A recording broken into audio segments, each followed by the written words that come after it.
This is the Wealth Standard Radio, your gold standard in everything financial.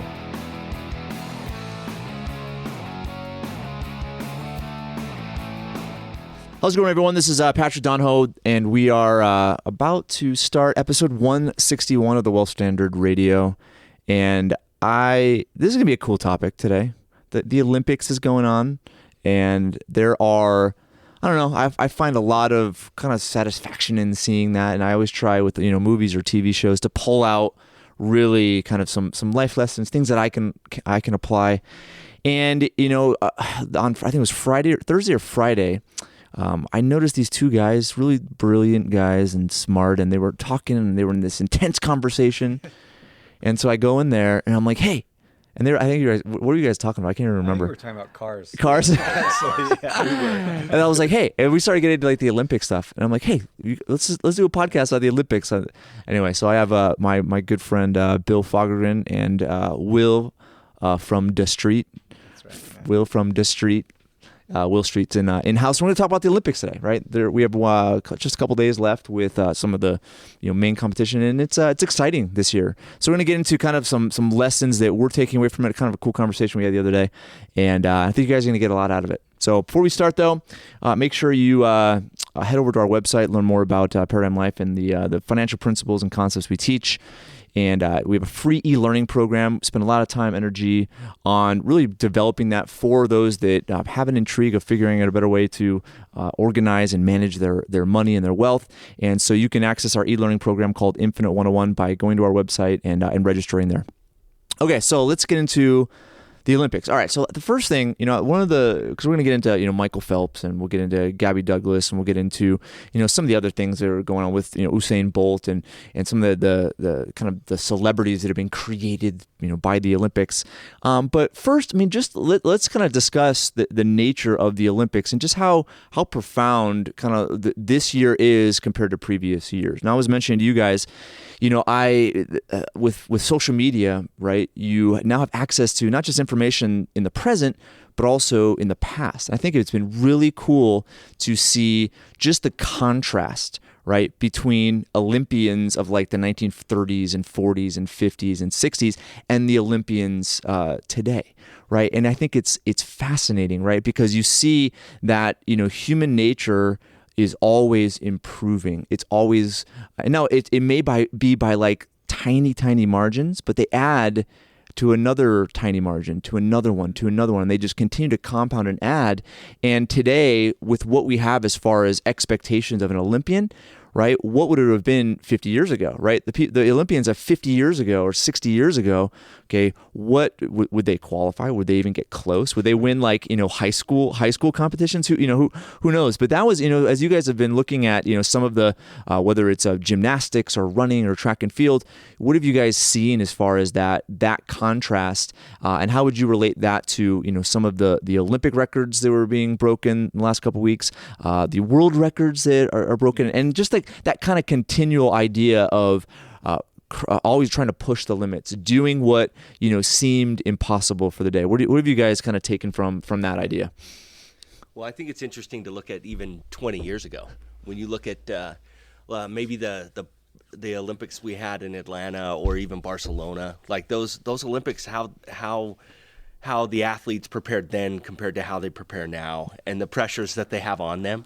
I think when we talk about social media too, it's not just what they have to deal with during a televised event. It's 24 hours a day, all the time, everything they do. And for the most part, these athletes have started preparing for this from infancy. Yeah, many of them. True. I mean, when really you look at it, their entire lives have been all encompassed to one or two small things, and I would be very surprised if it was that way before. Yeah. Previous Olympics were amateur sporting, and they were people that did other things in their lives. Athletes they didn't have a living, so realistically they had jobs, and then they would go compete in these things that they excelled at, but it wasn't something that they had done from their infancy, right? And so to see that now is just an amazing thing, and you see how everything they have, how specialized they are. So even the gymnasts, they all have a specific event for the most part, and that's why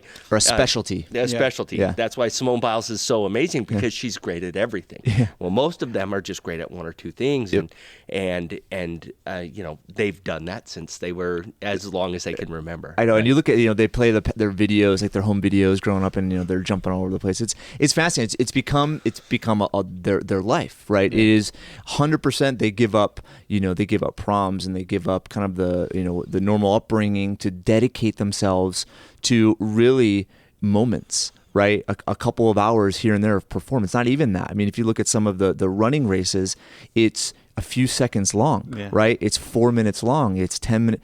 Really, it's preparing for these pinnacle moments. It's fascinating. But you're right. You go back to even 100 years ago, and people there weren't the resources to support a person in their entire life training every single day. But on top of that, you also have different training tactics, right? You have the physical side of things. We know more about the human body and how it can perform. We also, from a psychological standpoint, they know how to prepare and visualize and so forth, which may not have existed to that extent 100 years ago or 50 years, or even 20 years ago, right? But it does, and it's always really pushing the limits of what a human being can do. Because I remember the Roger Bannister, the guy that broke the 4-minute mile. Is it Bannister, right? Oh yeah. And people thought that if people ran that fast, right, they would die. They would die, right? It's kind of like back in the day when they were inventing vehicles like cars. If you went over like 40 miles an hour, like your body would like start to explode because of how fast you were going, right? So it's just interesting just how you're breaking these kind of these human stigmas that we have. So Will, what did you take away? Well, just your point about records continually being broken. It just seems like of course, with time that the person has to dedicate, which obviously now lots more time to dedicate to training versus before, and improve nutrition and all these types of things. But it seems like even in spite of that, eventually you'd plateau, right? And a record would be set that could never be broken. But even in spite of that, it seems like just about every race, maybe not every race, but continually in different events, you see world records broken. Katie Ledecky, 19-year-old American swimmer, just obliterates the world record by, I think, more than a second. I can't remember which swimming event it was, but she just obliterated the record. I mean, at one point, I said to my wife as we're watching on TV, you could see her on the screen, and it looked like she was swimming by herself because she was so far ahead of everybody else. And then last night we watched the 400 meter. And this kid from the South African guy. With a 78-year-old trainer, this lady who is his trainer, and he smashes the world record by like a second and a half. And it just seems like at some point, it seems like those world records would be set. Well, it was like 40. I think what was the guy that had it before? It was like 40. I think it was Michael Johnson. Michael Johnson, yeah. And he had a world record and the Olympic record, and it was, I think it wasn't quite below the 43-second mark or whatever, but it was like 43.08, and Michael Johnson got like 43.8 or something like that. But it was like now he's just getting closer and closer to breaking the 43-second mark. 43-second, yeah. But anyway, I think it's fascinating. I saw a comment which I thought a lot about, which is, they should not necessarily live, but they should have like a normal person like running like 100 meters just for perspective, or running like the 400 just for perspective, right? Because you look at that and like, they're all fast, like, you got like 5th place, man, you're so slow. Wow, that guy's it's like, but if you were to look at like a normal person, like if they just like here's video shopped, I don't know if that's possible, but they had a run like, and they just put him on there and show here's the contrast. Steve from Tulsa, a 41-year-old diesel mechanic. Well, you need to have someone that can like collapse. But anyway, I think that would be fascinating. Not just 20-year-old college student. Pull them out. I mean, here you go. Or even like gymnastics. It's like you look at the balance beam, right? And on the balance beam, it's how many inches is it? Like 4 inches or 5 inches? Yeah, it's 4 inches. And so if I were to get up there, like just like walking on it, I'd probably fall on my head, right? But then you have so again, just the nature of that talent, it starts to look somewhat easy because they're just doing it over and over and over and over again. Yeah, and so I think the appreciation is hard to understand. Okay, so let's kind of shift gears, and I think we're going to get into a lot of what we've been talking about in relation to just the nature of the Olympics and how empowering it is for people, and how we can take certain lessons and really apply it to ourselves. So let's talk about one of the Olympic celebrities, Michael Phelps, right? And everyone's talking about him, but I think there's some really cool lessons that we learn from him. And let's start with the first, which we were talking about the other day, which is this idea of margin of victory. Okay, now the margin of victory is basically just how small a difference there is between like first place and second place, and then second place and third place, and then third place and fourth place. And what we were talking about was, you have these guys that are, how many swimmers are there usually? Are there eight lanes? Yeah, and they're swimming, and you have the guys in like the 8th and 7th place, but then you have the guy in 4th place, right? The guy in 4th place, I think that would be the most frustrating position to get or to place, because here you work years and you dedicate your entire life and hours upon hours, and you sacrifice so much, and you lose by like 0.2 of a second, and you're outside of the medal stand. So looking at that margin, if you look at what Phelps wins by, it's not like like the Ledecky minute or whatever. It is by like 0.2 of a second, 0.3 of a second, or hundredths of a second, right? So looking at really the 99% to get into like the within 1 second of one another, that's a lot of work. But really the last like 1% or 0.5%, that is what makes all the difference, right? So what we had talked about was, you look at this margin of victory and how tiny it is in some of those races, and really you look at life, right? I think you look at life and we get to this point where it's like, wow, this is cool. But what pushes us to that extra 1% or 2% or 3%? There has to be a very compelling reason to do that. Now, Phelps obviously has it because he has that kind of natural instinct to want to win, right? But as you look at like those margins, what came to mind there when you got, when we were having that conversation? Like what were some of the things you thought about? Wow, that tiny margin is what makes all the difference. It's almost as if Michael Phelps expects to win. So as he goes out and prepares himself, he doesn't expect anything less but winning. And even when it looks like it's going to be close, like you said, it's within hundredths of a second, which is really, the length of a forearm reach. That's how or close fingers, like right? fingers, yeah. But yet he always ends up. He for the most part almost always ends up winning. Yeah. Wasn't it? It was the last Olympics where. Right, it was fascinating. It was right at the end where I think he was behind, but because he stretched his arms out, and right at that last part, because of that reach is why he won. And he also had one that he lost last Olympics. He had a butterfly race he lost because of the reach. He didn't quite reach, and so I think he's had some experience at this point, and so he pushes himself to know exactly what he needs to do that. Yeah. And there was I forget her name, the U.S. swimmer who won the 100 freestyle. She did same thing. She was behind the entire race until right that last moment, and ended up taking the Olympic gold. Yep. And it was because of the reach she had, and it was knowing where you're at, putting it in context of the whole race, and then really the difference between finishing that race one way or the other, and it's just a fraction of a second. It is, which makes all the difference in the world. It's amazing, and I think this time too. I noticed this Olympics is right at the end. He went and I think it was a butterfly. But instead of reaching out, he made a really short stroke right at the end. Because I think his awareness of like those last few meters just showed him, wow, this is what I have to do to really take advantage of that final 1%, final 0.5%. So that made me think of, okay, what type of training did he go through specifically for the Olympics? Was it, the way he kicked? Was it his arm movement? I think the fundamentals, like he has down. It's a natural muscle memory. It's a natural part of him at this point, just because how long he's been doing it. Really, I think of the training, and I would assume that it would really be focusing on those last like 5 meters, 4 meters, or maybe the beginning, right, as he jumps off the whatever it's called, the platform or the pedestal or whatever, the blocks. I don't know. Right, but it's really focusing on those things that make all the difference in the beginning and right at the end. Right? Anything that you want to add to that?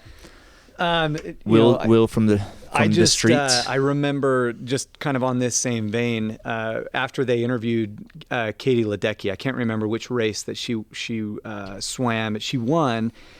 And the lady was talking to her outside of the pool, and she said something like, how'd you feel during the race, and blah, blah, blah. And Katie Ledecky, kind of smiling, laughing, says, I've never wanted to throw up in the pool so bad in my entire life, because she was pushing herself that hard, right? But it's kind of that same idea where they make it look so easy, they make it look so effortless that you stop appreciating the fact that they are pushing themselves to the limit. It's a culmination of years and years and hours of training.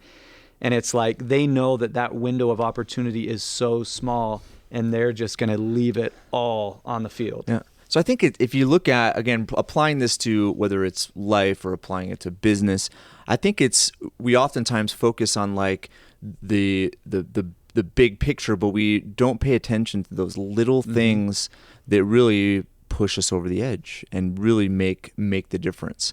And I was trying to think of what those are, but I think, for the most part, it's that whole kind of, cliche of going the extra mile, right? Which is, you do, I think oftentimes you have, really the American stigma of, doing the minimum to not get in trouble, right? Or doing the minimum to kind of get by, right? And it's really at that point where you see, this habit of mediocrity.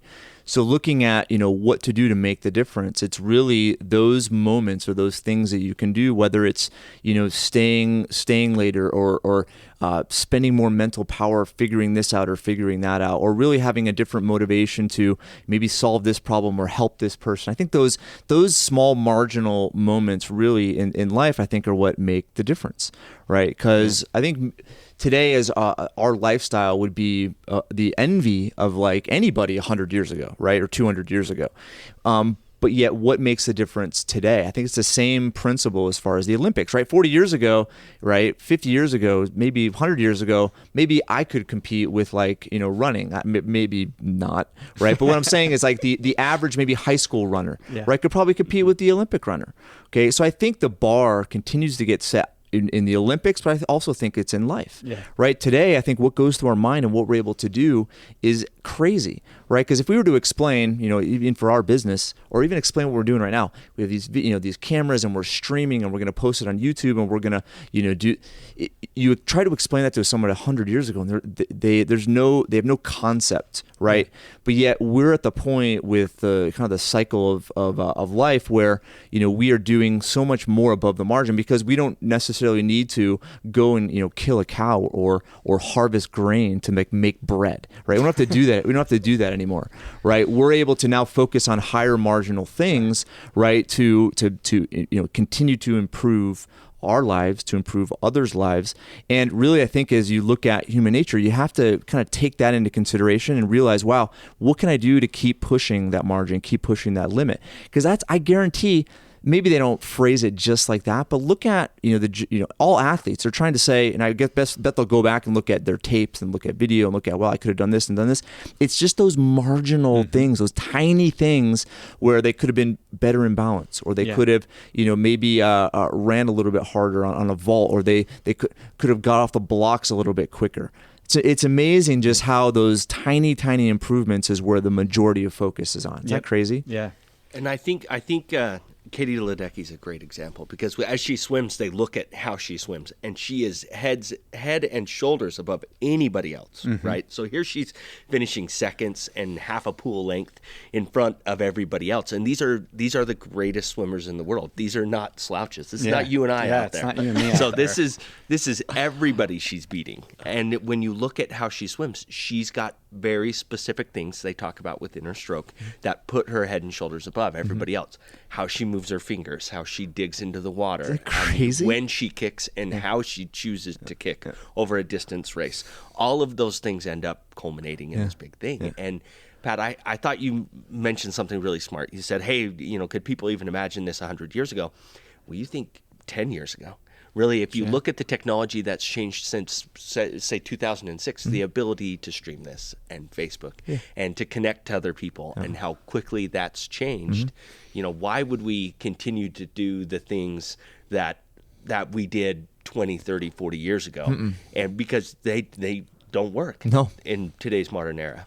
They don't. And you're hitting on some such cool points, because I think, really looking at what a human being can do, that's the point, right? And looking at Phelps, looking at really anybody that's in that arena, that the focus on just those small things are what make the biggest difference.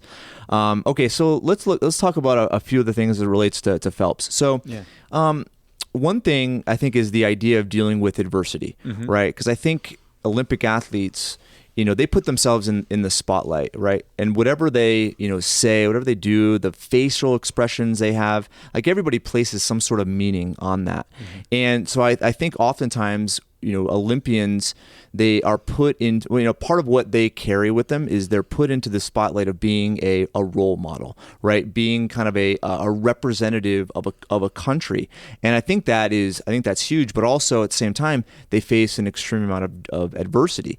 So I thought it was really interesting, and I'm not sure what this guy was thinking, but I think was he from South Africa? South Africa. Ryan or Chad Lacroix. Lacroix or something like that. And I thought that was fat. I mean, it went viral, right? But it was when, before the race that he beat him on in the last Olympics, from what I understand, right? He was kind of taunting him, not not overly conspicuous, but it was more he was shadow boxing, and he was so looking at Phelps, what do you think was going through his mind at that time? Well, if I watched that live on, I guess NBC Live, which means that it's tape delayed, and NBC's taken some heat from that. But I watched it, and he's shadow boxing, and Phelps looked like Emperor Palpatine from Star Wars, right? With his hood on, and just this expression of like he was in the zone, wasn't giving him even the time of day, right?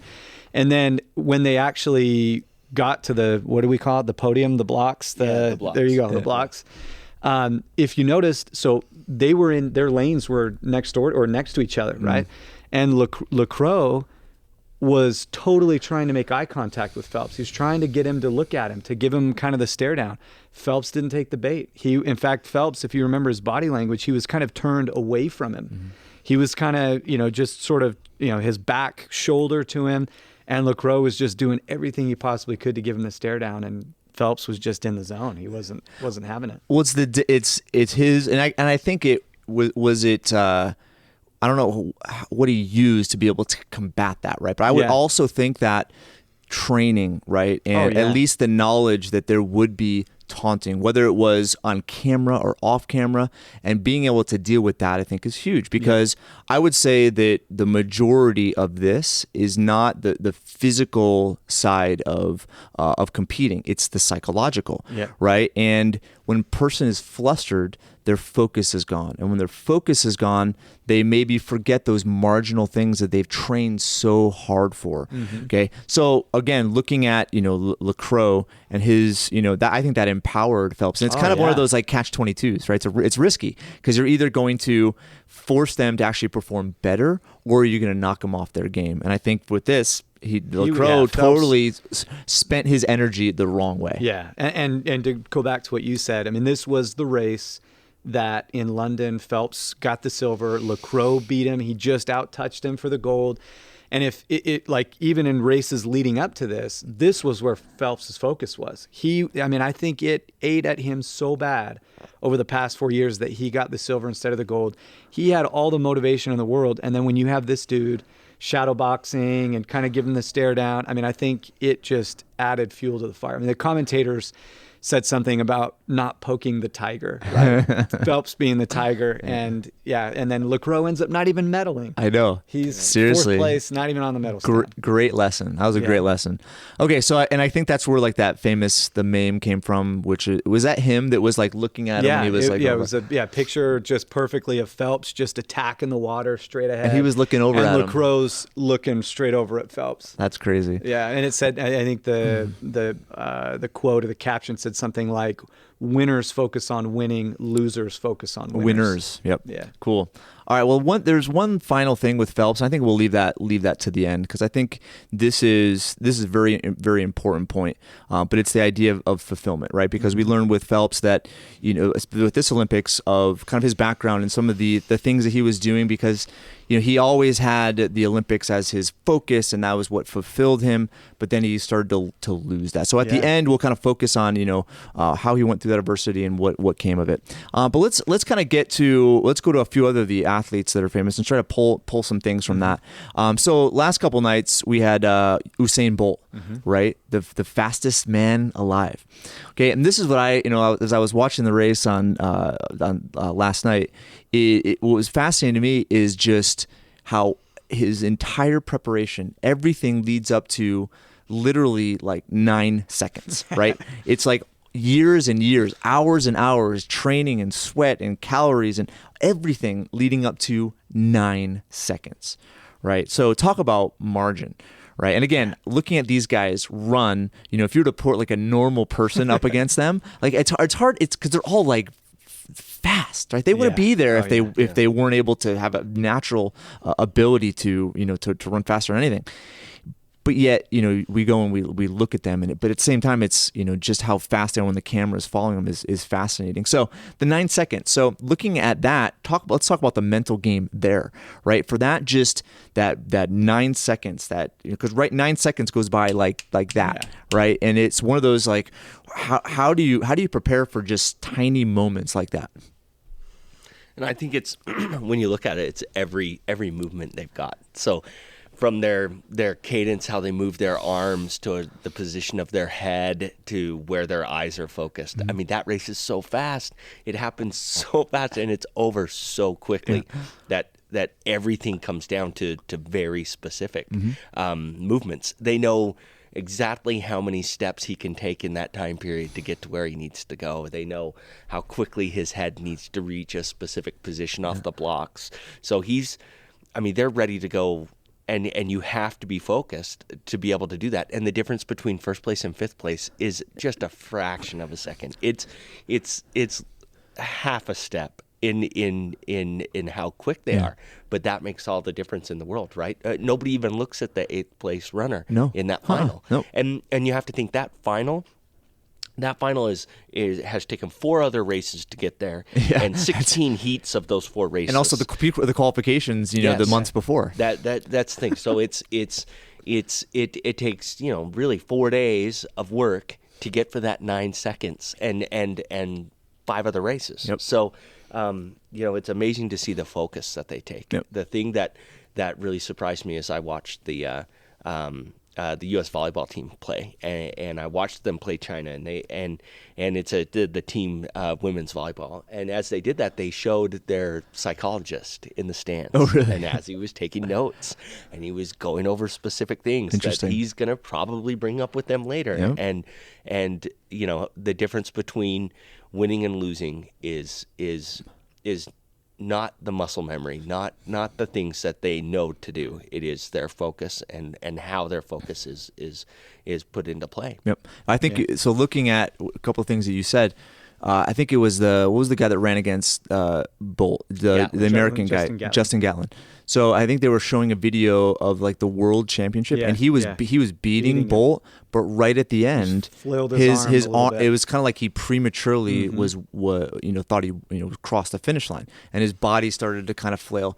But what it is, it's as you said, Bill, it's that slight movement that compounds the body out of control.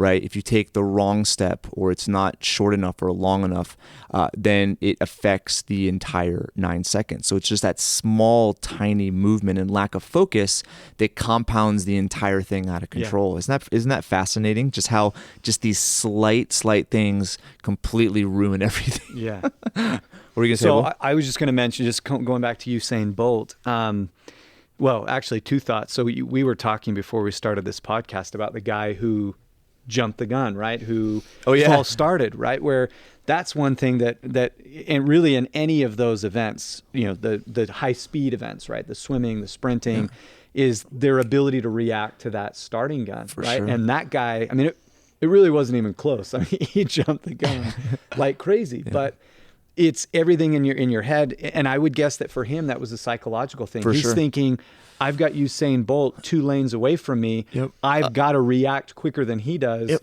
That's my competitive edge, because all other things being equal, he's going to beat me. Yep. Right. And that causes him to false start. Well, he's disqualified. Well, there's this thing, I'm not sure what you call it, but there's been a lot of talk about EQ, right? So you have IQ, right, which is your intellectual quotient, but you also have EQ, right, which is the emotional side of things. It's emotional intelligence. And I think it's when you get there, your body is just naturally firing, right? And it's firing adrenaline, it's firing nerves, it's firing everything. I mean, I kind of, when you're watching those races and you're in it, nervous. You feel the same way, right? Think about how the balance beam. We skip the balance beam because I can't you're too nervous. It's my emotions. I can't take it. Don't jump over your net. But it's well to think. But look at how that control, because you're right. Because that false start, he's now disqualified. The years, the effort, everything, and because he jumped that gun, which he trained so hard for. You feel so bad. Yeah, I know. All those previous races, all the previous heats, everything, all of it just to get there. I know, it's insane. Then the other thing I was going to mention too about Usain Bolt that I think is interesting, and to go back to, so I watched, I like how they do these little videos and things in between like the races, and apparently there's this fun rivalry between Gatlin and Bolt, and I thought that it was interesting that, in that race, Gatlin was winning and he kind of flails and ends up losing.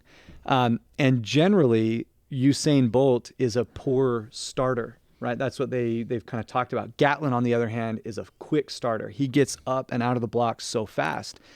And then Bill mentioned, the number of steps. The commentators were talking about how for a normal size, normal height racer, right? Everybody else other than Usain Bolt, they take 44 steps, 44 strides in that 100-meter race. Usain Bolt only takes 41 because he's 6'5", right? His legs are it takes a little bit longer for that stride because it's so much longer to turn over. So for him, if you think about his sort of mental fortitude, he knows what's being said about him being a poor starter. He knows that a guy like Gatlin and some of the other racers are going to get out of the blocks quicker than him. But he knows in the back of his mind that he's got to turn it over 41 times. And if he does it, he's going to win, right? And that, if you look at his races from world championships, previous Olympics, he doesn't start out of the blocks faster and just dominate the entire race. He's usually maybe third, fourth place, kind of the first half. And then once that big stride gets the last 50 meters, he's obliterating everybody. Yep. And they said how most racers are starting to slow down by the time they hit the finish line. Yep. He's still speeding up. Yep. And it's the whole, it's not how you start, it's how you finish type of conversation. But you're right. And I think everybody, you look at all human beings, from a physical standpoint, everyone has a strength, right? Whether it's size or weight or proportion, right? Now, most human beings are structured, a certain way, but for gymnasts, they're tiny, right? And it gives them the upper hand. If someone was like your height, you on the balance beam, that wouldn't look very good. I would be a mess on the balance beam. I could probably walk across the balance beam, right? Yeah. I don't even know if I could do that. Just do one of the pirouettes. Just turn direction. Just go 180. If the balance beam were aligned with like those foam cubes, then you take some risks. You take some risks. I'd be willing to take a risk. Oh, jeez. Okay. All right. Well, but I think you look at, everybody has, I don't know if there's like a perfect frame, right? Now everyone says, okay, Phelps has, big feet and he's long, huge wingspan. So I think that, there's always this kind of physical, these physical attributes that help.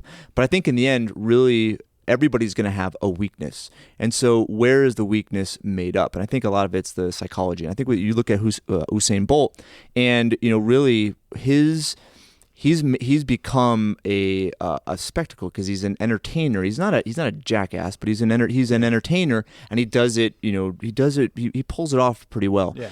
But I think also he does it from a psychological perspective, right? I think for him, but also for others. Now it's not taunting, but I think it's strategy, right? So for him, it's what gives him calm and composure, where he's dancing and whatever. So it removes the nerves when there's a calm there. But I think at the same time, from a psychological standpoint, what does he always do toward the end?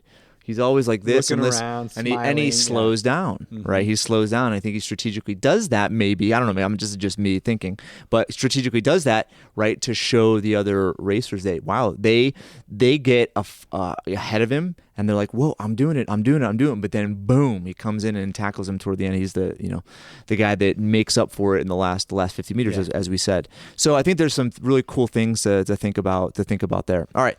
So with the few minutes we have left, let's kind of get into some of the disappointments. I know this is not the best thing as far as the Olympics are concerned, but I know Gabby Douglas was one of those where she was a superstar last year, or the last Olympics, and really this Olympics she wasn't able to make the team thing, and so looking at and I know she's dealt with it well, but that is one of the biggest things I think that is very difficult for athletes, and this is what we'll get into Michael Phelps as we end, which is they spend all their entire life. I mean, look at what they go through for these moments. Okay, and in those moments, in the end, it's those marginal things, and sometimes it just doesn't work out.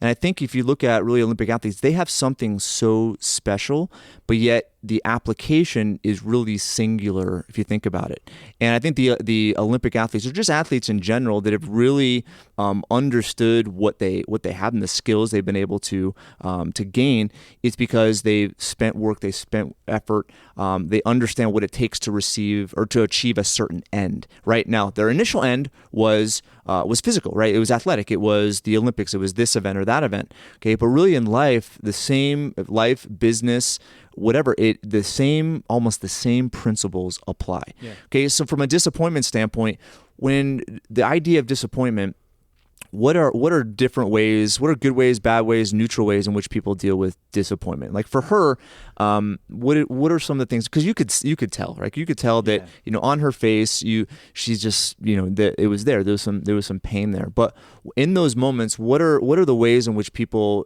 from an empowering standpoint, deal with and leverage disappointment? Well, I thought Gabby Douglas was really good in the way that she dealt with it, because she took that and made it part of the team aspect. So her support of the other members of the team, and they've mentioned that. Several other members of that team came out and said, hey, listen, she's my number one fan, and she has been more supportive than anybody else.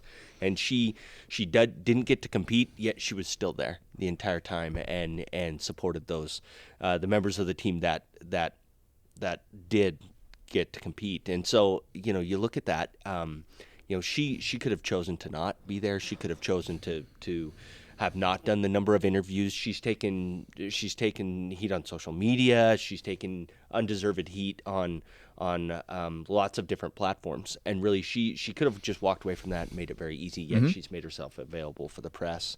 She's been there the entire time for her teammates, and that's really kind of been her focus. And I think you can do that in life, and that if life isn't really working the way you want it to be, you can change your focus and make a positive out of it. Absolutely. And I think that's something I took from what she did. Yep. Yeah. And I think for me, and this, Gabby Douglas, and really across the board, I mean, we've talked a lot about how much time and effort and training goes into 10 seconds or 2 minutes or whatever it is. Somebody who, a guy who plays in the major leagues strikes out 4 times. He's got a game the next day, right? Or somebody, in the NBA, LeBron has a horrible game. He's got a game the next day, right? These guys come back, they've got another shot at it. It's short-term memory. They always talk about that. Great point. Just put that into perspective. Tomorrow's another day. Let's do it. These Olympic athletes don't always have that luxury. I mean, the Olympic stage comes around once every 4 years, and for like a gymnast, where the prime of your life is like your kind of late teens, 16 to 19 years old, you may get one crack at it, maybe two. And so you put everything into it to fall short. I mean, it could be devastating, right? And I think the way that Gabby Douglas or others who have kind of experienced that disappointment, I think the way that they deal with it, and probably the thing that gets them through, and maybe the correlation to life, is that there's more to it than just this one singular event, right? That this isn't what defines your entire existence, right? For those of us who come to work each day, I'm very critical of myself. If I fail or if I experience a disappointment, I struggle with it. But at the end of the day, you just recognize that tomorrow's a new one. Mm-hmm. You know, you'll have other opportunities, and you just go back to work. You go back to know what you know to work and to develop success, and you make it happen. Yep. And I think this is indicative of Michael Phelps' struggles, which this is what I wanted to end with, because you look at these human beings, right? And they're achieving amazing things, and they're pushing limits. They're inspirational, motivational to us. And you look at a guy like Michael Phelps, who I don't know if there's ever anybody in the history of mankind that will ever do what he's done at this point, right? Mm-hmm. Which is the medals that he's won, the records that he's set. But leading up to the Olympics, right? Things weren't going so well. Even last, in London, things weren't going so well for him. And, he was very vulnerable in some of the interviews that he did. But if you look at a guy, and I think people epitomize him, they put him on this stage, this pedestal of this amazing person because of what he's been able to achieve. But yet, he was on the brink of ending his life. Yeah. Right. Yeah. And I think you look at this, with other individuals, Robin Williams is one thing where, he won all these amazing awards, but yet in the end, obviously didn't find fulfillment in life.